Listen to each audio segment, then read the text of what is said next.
Right now, on the National Weather Desk, record rainfall finally stops in Southern California. We'll take a closer look at what made this week so historic. To start at the beginning, we have to go back a week out in the open Pacific. Icelandic eruption. A volcano erupts for the third time since December. The impact it's having on the island nation. Global warming alert. World temperatures surpass a critical limit. The 8th month in a row to break its own previous record. Early bloom, warm temperatures are confusing plants in the northern U.S. If we do get a cold snap or more snow, they're actually going to be like, okay. And why does this palm frond appear to be floating in the air? From our nation's capital, this is the National Weather Desk. Good morning and welcome to the National Weather Desk. I'm Amira David. Most weather alerts in Southern California have finally expired, capping off a week where a foot of rain fell in many places. That atmospheric river moved into Arizona, where it brought heavy rain to a golf tournament in Scottsdale. You can see it there. Parts of the course just flooded. Light rainfall is expected throughout the day. And up in the mountains, snow is still falling in places like Flagstaff. A winter storm warning is up through tonight. Higher elevations could see more than 2 feet. And the storm triggered hundreds of mudslides in California, including this one yesterday near Bakersfield. It shut down a highway on and off ramp, and you can see the large gap that the water and mud created before it all flowed onto the ramp. It was closed for 7 hours while crews cleared the debris. Other roads in the region are still closed because of those mudslides. And near San Luis Obispo, cleanup is underway following reports of a possible tornado. The winds brought down trees and power lines. Local officials say some buildings were also damaged. Thankfully, there are no known injuries. The National Weather Service will send surveyors out to the area today to determine if it actually was a tornado or just straight line winds. As Rich Rodriguez reports, funnel clouds that never made landfall were also spotted across Fresno. Cold air funnel clouds were spinning across the South Valley Tuesday afternoon. Fox 26 viewers spotted them in Tulare, Corcoran, and Lemoore. The National Weather Service says there was instability in the atmosphere, aided by breaks in the clouds. Temperatures in the cities where funnel clouds were spotted were in the upper 50s. Up in the sky at 18,000 feet, the temperature was minus 20. Eventually, the two mixed. So as the cold air goes down, it's kind of like the water and starts spinning as it comes down further in the surface. And as it warms, it slows up. That's why the funnels, as you've seen on the videos and pictures, only really extended about a third of the way down. Meteorologist Victor Proton says the funnel clouds are more of a photo opportunity because they form higher in the sky. Proton says funnel clouds are a common sight in the valley from February to early April. He adds there's no reason to fear they'll touch down. Once it gets about a third of the way down, it runs out as the cold air warms up enough that it just runs out of energy and dissipates. Very rarely, about I would say 1 in 5,000 might do it, and that's only if the cloud base is really, really low. Any funnel cloud spinning in the sky is a scary sight, but science tells us they're just a cloud and not a tornado. We've been talking a lot about the back-to-back storms in California for nearly 2 weeks. Meteorologist Chris Kuiper looks at how the most recent system came together to drop near-record rain and snow on the Golden State. To start at the beginning, we have to go back a week out in the open Pacific as it develops out there and starts pulling in some moisture here from the subtropics. The moisture source is tapping into parts of moisture down near Hawaii, so this is a true Pineapple Express type storm system. And at this point here by Friday evening, low pressure is just beginning to develop on the backside here of all this plume of moisture. And this is turning into what we call a baroclitic leaf, which is a sign of a storm ready to explode, which it does on Saturday. Deep low pressure off the coastline and that plume of moisture starting to point into California, which gets pushed onshore into California by Sunday morning. Deep low pressure off the coastline really cranking up those winds across much of the state of California. But then after that, the band of moisture just gets hung up across Southern California and stays and puts the rain down for over a day and a half down across the Los Angeles basin. Let's track the rainfall as it moves into Los Angeles here Sunday evening, going through the entire day of Monday. Look at it, just a big river of air, river of moisture coming across the LA basin, atmospheric river. Some totals across the region ended up 8, 9, 10 inches of rain. Towards UCLA, picked up over 15 inches of rain in a few areas. And don't forget about the winds. The winds, again, on Sunday, absolutely roaring in some places, not so much around Fresno. We only had 30-mile-an-hour wind gusts. But at SFO, they had 77-mile-an-hour wind gusts there at the peak of the storm system. Up towards Patterson Mountain in eastern Fresno County, we had a wind gust to 120 miles an hour. And at the top of Palisades Ski Resort up there at Lake Tahoe, they had winds gusting up to 162 miles an hour. So this truly was a mega storm system moving across the area with wind and rain, and it's finally done. A volcano in Iceland erupted again this morning, sending lava flying 260 feet into the air. This is the third eruption seen since December. Iceland's meteorological office says the lava is not flowing towards a coastal town that was evacuated prior to the first eruption. The British ambassador to Iceland took this video as she flew out of the country this morning. The nearby Blue Lagoon Spa, one of the biggest tourist attractions in Iceland, was immediately evacuated. And while you were sleeping, NASA launched a new satellite into orbit. It's designed to help us better understand our climate. NASA says the revolutionary PACE satellite will gather data from Earth's oceans and atmosphere and provide an unprecedented look at our planet's microscopic marine life and tiny atmospheric particles. Its 3-year mission will shed light on how aerosols and clouds, as well as phytoplankton in the ocean, serve as indicators for ocean health and global warming. This morning, there is yet more evidence that global warming is heating up our planet. Earth just experienced its hottest 12 months on record, and there's no indication that trend is slowing down. Eliza Rafa explains what this means. The latest numbers are in, and they tell us that January was the warmest January on record for the globe. 1.6 degrees C above that pre-industrial average makes it the warmest January on record, and it's the 8th month in a row to break its own previous record. Now, this is coming on the heels of the warmest year on record. 2023 was the warmest year the globe has ever seen, 1.4 degrees C above that pre-industrial average.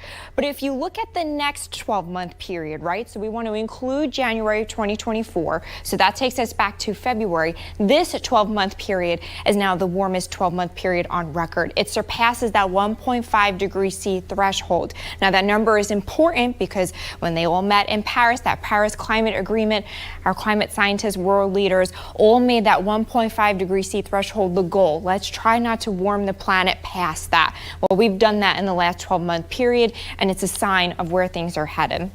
The sea surface temperatures were also record warm in January. You can see a lot of red there on the map. The numbers show us that January had a sea surface temperature on average of 20 degrees Celsius, which broke a record for the month. But then you go a couple of days into February, and we've already been warmer than that and broke the previous standing record that was set back in August. Remember when we had that exceptional marine heat wave, and we were talking about all of the coral bleaching events that were happening? That was in the heart of the extreme heat season of summer. Well, our February sea surface temperatures have already been warmer than that and broken that record in February.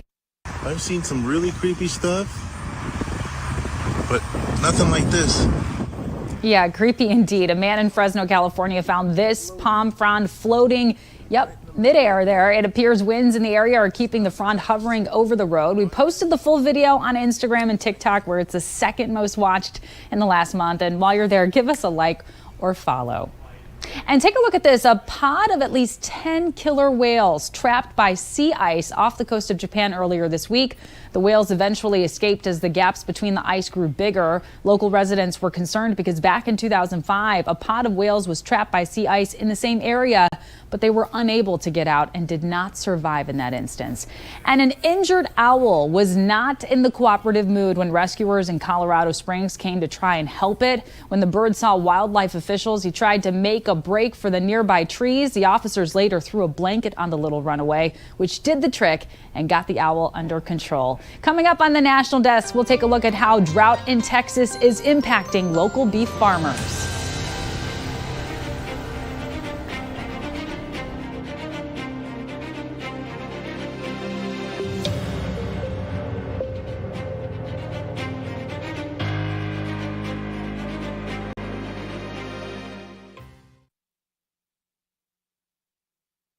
I'm meteorologist Charlie Lopresti with a look at the Northeast. Temperatures today will top out in the 40s. Some areas in southern New York and New Jersey may top out in the upper 40s and low 50s. That will be a trend as warmer air moves in. 1 o'clock this afternoon, look for a lot of sun. Notice some more clouds move in. That will be tonight and into the day on Friday. Some warmer air is trying to punch in here.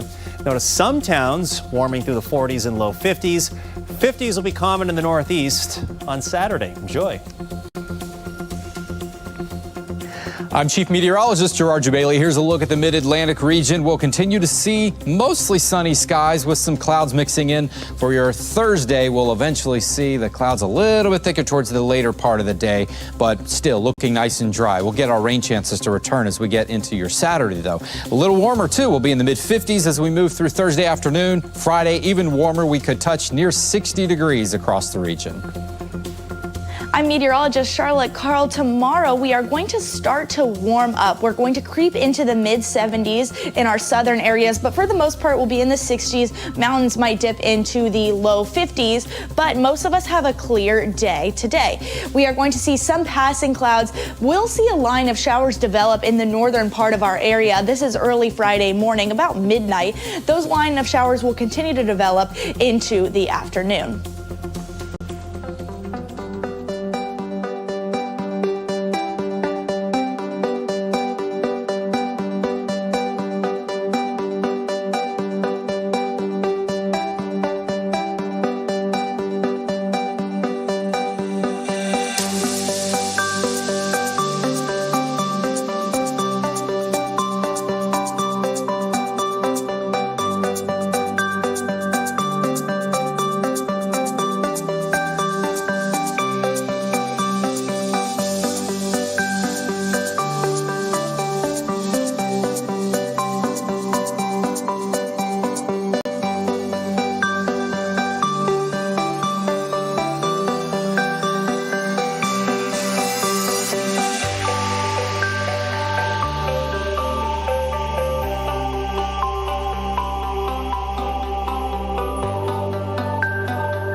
Weather Window, presented by the National Weather Desk. It's daybreak's dance. The moon makes way for the sun's morning entrance, this seen over Maine's Kennebec River. West Coast storms still dropped heavy rain in some places Wednesday, this in Morro Bay, California. And it's home west of the Wasatch Mountain Range, where these buffalo roam Antelope Island in the Great Salt Lake with a backdrop of mountain snow. For more content like this, like the National Weather Desk on Facebook. It's been a wild winter in Wisconsin, and it's confusing the local flora and fauna. Many plants are blooming early across the state. As meteorologist Kristen Palacio reports, some folks are worried this could be bad news for spring flowers. Really, my biggest concern is wondering what the plants are all thinking right now. I think they might be a little confused right now. Confused may be just the right word. Viewers submitted photos via Chime In of tulips and daffodils sprouting in their yard. And it's not just happening on people's property, but also here at the Green Bay Botanical Garden. And we've been noticing a lot of the same things at the garden the last couple days now that the snow is starting to melt. So, it's not very uncommon for these things to happen. Lindsay Hendricks is the horticulture manager at the Botanical Garden. She says plants like tulips and daffodils are early spring bloomers and like to get a feel to see if the warmer weather will stick around. Even though they're coming out right now, it's not really the right time. They're not really actively growing. If we do get a cold snap or more snow, they're actually going to be okay. And you may find these early bloomers in specific sites of your property. Where you might see a lot of action happening right now is if you have a house with a southern exposure, or the side of a building with brick or stone that gets really warm during the day when the sun is actually out. Those little microclimates can warm up a lot faster than other areas of shade or have snow on the ground still. But what does happen if it stays warm longer? If they keep getting to a point where their flower buds are starting to push, crops like, say, cherry trees, apple trees, a lot of the fruit trees like up in Door County, if they start blooming before we get a cold snap, that can actually kill those flower buds. So what are some ways to prevent the death of such crops? You can cover certain crops like conifers or trees or shrubs even, but what we use here at the garden is actually burlap to protect some of our trees. But otherwise, old bed sheets or blankets and stuff too, anything that will provide a little bit of insulation. According to a new report from the USDA, the number of beef cattle in the U.S. that's hit a record low. One of the major factors for the decline in numbers, the weather. Drew Powell looks at how nearly 2 years of drought in Texas has farmers asking, where's the beef? The total beef cow inventory number is down 2%. The number 28.2 million is for beef cows in the United States. There is plenty of cows at area feed yards, according to Levi Berry, general manager of Mike Smith Group of Feed Yards. But 2 years of drought forced many ranchers to cut down on their herd numbers. What has to happen for that to reverse is they have to start retaining females. So once the rains return, they get pasture conditions that are suitable, they'll start retaining more females to make cows and put into the breeding herd rather than send them to the feed yards. We need our local producers to be able to retain the animals that they have and to build that cow herd, which is very difficult coming out of the last couple of years of the major drought that we have been in. Concern for those who work in the cattle industry is the weather. If El Nino doesn't last as long and the region receives less moisture than hoped, it may be a while before producers can replenish the herd. What the climatologists are telling us, what the experts are telling us, is that we're going back into a drier pattern. Now, if La Nina returns earlier than anticipated, the cattle industry in the United States could be facing a real dire situation. And Florida is continuing its week of severe weather awareness. The focus today is all about tornadoes and thunderstorms. West Palm Beach meteorologist Jennifer Collins explains their dangers and ways you can be prepared for any type of severe weather. For a thunderstorm to be labeled as severe, it must meet certain criteria set forth by the National Weather Service. That is sustained winds of at least 58 miles per hour, hail at least an inch in diameter, or the storm is producing a possible tornado. Now, most Florida tornadoes are weak and short-lived, but can still be life-threatening. They commonly occur during strong winter and spring cold fronts, water spouts that move onshore, tornadoes embedded in outer bands of tropical storms and hurricanes, and even during ordinary afternoon thunderstorms if conditions are just right. That was the case in April of 2023 as a severe storm over the Palm Beach Gardens, Florida area produced an EF2 tornado with winds upwards of 130 miles per hour. Now, the tornado began just east of I-95 and traveled towards PGA Boulevard and US 1 in northern Palm Beach County. It caused damage to buildings, trees, and vehicles, and even flipped 2 cars driving on US 1. Now, how do you stay safe during a severe thunderstorm? Well, first, know the difference in alerts. A watch is issued when conditions are favorable for the development of severe storms or tornadoes. If a watch is issued, be prepared to act when a warning is issued. A warning is when severe weather conditions have been observed or indicated by radar. At this point, action should be taken immediately to protect you and your family. Seek shelter indoors and stay away from doors and windows until the storm passes. When it comes to severe weather, there are a group of folks who have to brave the roads so the rest of us can stay safe. Maddie Lee spoke to a snowplow crew in Missouri to find out what life is like on those snow-covered roads. It was pretty extreme, nothing that we've ever encountered before. And yeah, nothing we'll ever forget, that's for sure. Mike says that operating a motor grader in whiteout conditions was mind-boggling, but also a bit of an adrenaline rush. We had enough snow, blowed everywhere. You couldn't tell where the ditches was, couldn't tell where the roads was. As much as I hate to admit it, you're snow blind. Operators say that when they can't see the road, they try to go by power poles and trees, or even stick their head out of the window and listen for their blade hitting gravel to try and catch their bearings. It was pretty tough there for a few days. We had some 14-hour days, and that's a long day in a snowplow truck. Yeah. Going 20 mile an hour, 25 mile an hour, and trying to pay attention to all the things you're doing. Another frustration was when the winds would blow snow back over the roads they had just cleared. Covering just 1 mile out of the county's 749 miles could take up to 4 hours. The county's road foreman says that there were 2 nights when the conditions prevented up to 4 of his employees from making it home to their families. He says although it eventually wore on team morale, he and his employees wanted the community to know they had their backs and didn't forget about them, especially when the community was quick to have theirs. It was a handful of cases when I was in the grader that people met me at the road and thanked me for getting them out and the road open so they could get where they needed to be. And we got a lot of good people, and they help us quite a little bit, and I appreciate what we do. But like you said, you just get that one that just doesn't understand. I need to go somewhere, get out of my way, or why ain't you doing that faster? Well, we can only do it so fast. Most of the crew are longtime professionals, but they say they still learn some new things from the experience, although they hope it's knowledge they'll never have to put into practice. I hope I get to retire before I see that again. And before we take a short break, we take flight over Utah's Great Salt Lake.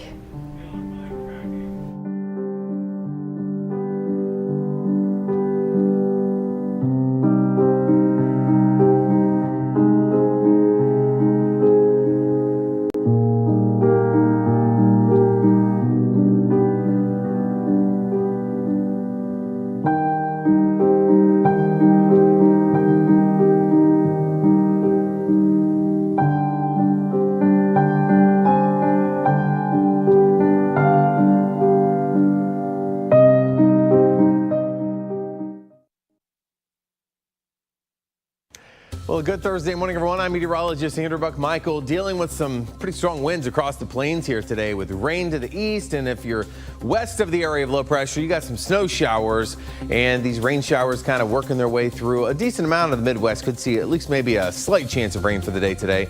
Jumping into the day tomorrow, colder across the northern plains, but still warm across the Ohio Valley, with more rain showers developing across the Ohio Valley for Saturday and a little drier for the plains.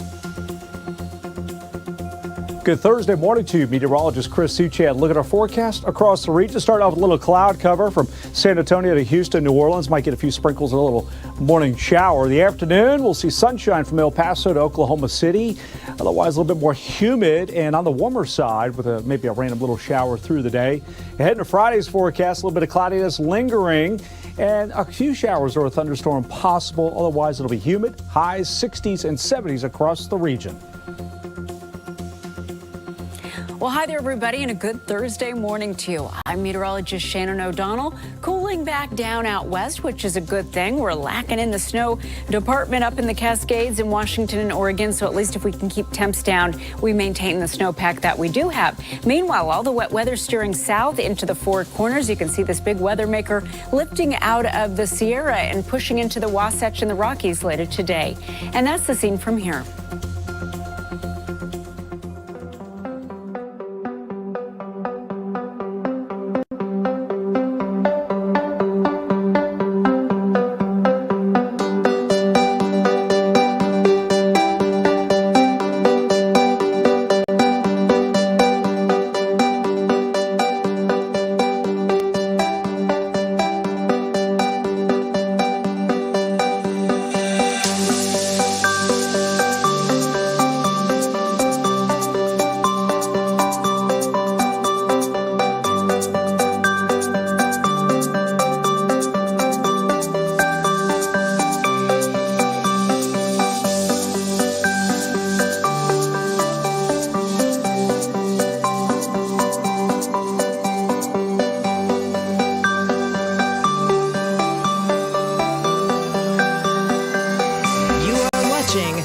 National Weather Desk. Recently, a viewer asked Maine meteorologist Emily Santom if it can ever be too cold to snow. And let's check out her answer. The quick answer, no, it's never too cold for snow. As long as there's moisture or water vapor in the air, a snowflake can form in fall. Let's take a look at the science behind snow. As mentioned, the first step to creating snow, moisture must be present in the atmosphere, and the atmosphere must be at either 32 degrees or below. Now, snow forms when water vapor condenses into an ice crystal and then turns into a snow crystal. It can, however, get too dry for any winter precip at all. The colder the temps, the less moisture in the air. Now, cold air sinks and is more stable than warm air, which rises. And if there isn't enough lift, snow can't reach the surface. But what if temperatures are below 0 degrees? Is it too cold to snow then? Sometimes during extremely cold weather events, there's a chance that warm air exists aloft and can contain water vapor, giving snow ability to form. And if you're looking for more great weather content, be sure to check us out on social media. We post all the latest content from our team of meteorologists across the country. You can find us on all of your favorite social media platforms. Thank you so much for joining us. We'll be right back.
Thank you so much for joining us. Tomorrow on the National Weather Desk, we're going to look into why ice on the Great Lakes is approaching a record low. I'm Amira David. Make it a great Thursday, and we will see you right back here tomorrow.